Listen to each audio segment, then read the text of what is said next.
Assalamualaikum warahmatullahi wabarakatuh. Selamat pagi anak-anakku yang Bapak cintai. Semoga kita dalam lindungan Allah Subhanahu wa taala. Yang mana pada pagi hari ini Bapak akan membahas tentang iman kepada Allah Subhanahu wa taala secara singkat. Iman berasal dari bahasa Arab yang bermakna percaya. Percaya kepada Allah Subhanahu wa taala.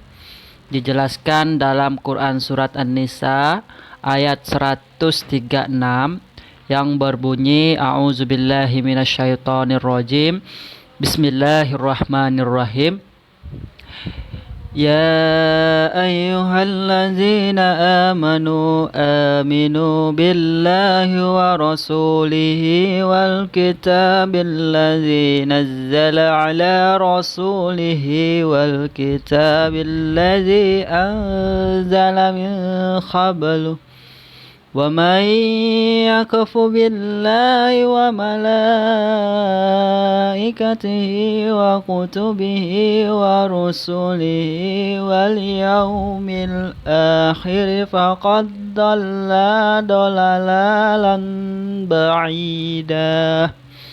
Yang artinya, wahai orang-orang yang beriman, tetaplah beriman kepada Allah dan Rasul-Nya dan kepada kitab yang Allah turunkan kepada Rasul-Nya serta kitab yang Allah turunkan sebelumnya.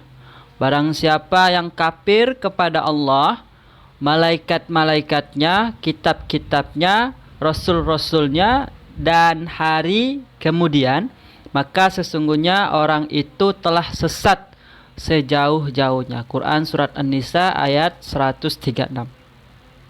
Jadi iman kepada Allah ini adalah termasuk rukun iman kita, ya. Rukun iman kita yang pertama itu percaya kepada Allah. Jadi bagian kedua ini, kalau kita ingin mengenali seseorang, tentu kita kenal dengan namanya, sikapnya, pribadinya. Nah, begitu juga dengan kita mengenali Allah Subhanahu wa taala, ada 4 cara kita mengenali Allah Subhanahu wa taala. Yang pertama, kita kenal wujudnya. Wujud meyakini bahwa Allah itu ada. Yang kedua, kita mengenal rububiyahnya Allah Subhanahu wa taala yang dilakukan untuk 3 hal, yaitu penciptaannya. Allah menciptakan alam semesta ini, kekuasaannya, Dia menguasai alam semesta ini, dan pengaturannya. Dia yang mengatur semua alam semesta ini. Yang ketiga, yaitu kita mengenal uluhiyahnya Allah. Apa itu uluhiyahnya Allah? Yaitu kita selalu mengesahkan Allah.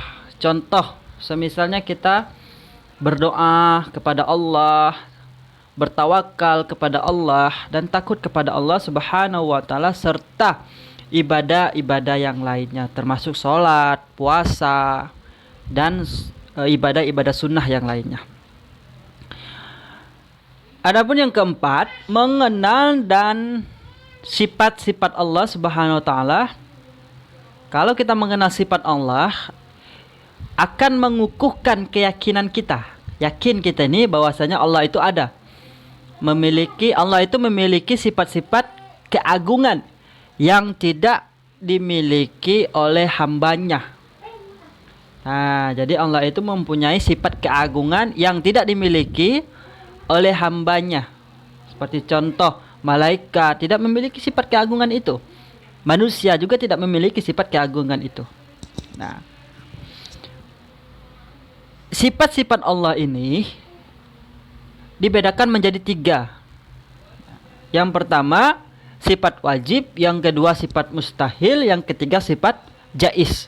Nah, sifat wajib itu terdiri dari 20 sifat. Yang mana diantaranya wujud, qidam, baqa, nah, dan seterusnya. Untuk sifat mustahil ini terdiri dari 20 sifat pula. Yang mana diantaranya adam, hudud, panah, dan seterusnya. Sifat jaiz ini hanya 1, yakni Allah Subhanahu wa taala berkehendak sesuatu atau tidak berkehendak.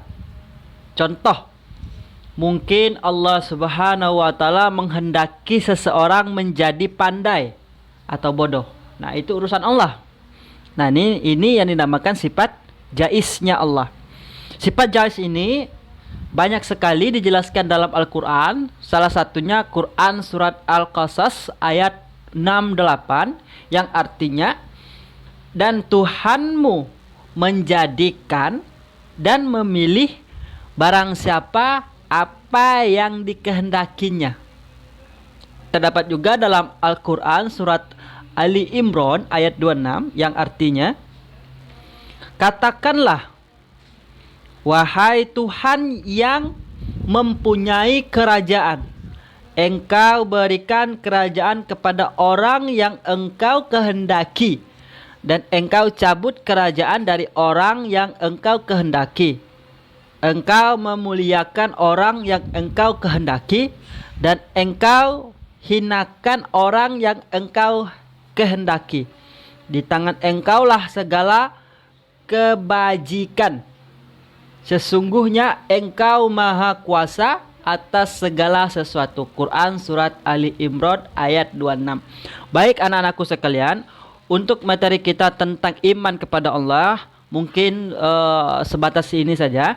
Untuk pertemuan kita minggu kedua, yaitu Bapak akan membahaskan tentang makna al-asmaul al-husna yang terdiri dari 99 nama. Baik, untuk tugasnya anak-anakku sekalian, yaitu ada teks yang Bapak warna merahkan. Tugas yang pertama, Quran surat An-Nisa ayat 136, itu kalian tulis Arab dan terjemahannya. Tugas yang kedua, jumlah sifat wajib Allah terdiri dari 20 sifat, itu kalian tulis, dan jumlah sifat mustahil 20 sifat, itu kalian tulis, beserta Quran surat Al-Qasas ayat 68, Arab dan terjemahannya kalian tulis, dan Quran surat Ali Imran 26, Arab dan terjemahannya kalian tulis. Itu saja. Wallahumma wafiq ila aqwamut thoriq. Wassalamualaikum warahmatullahi wabarakatuh.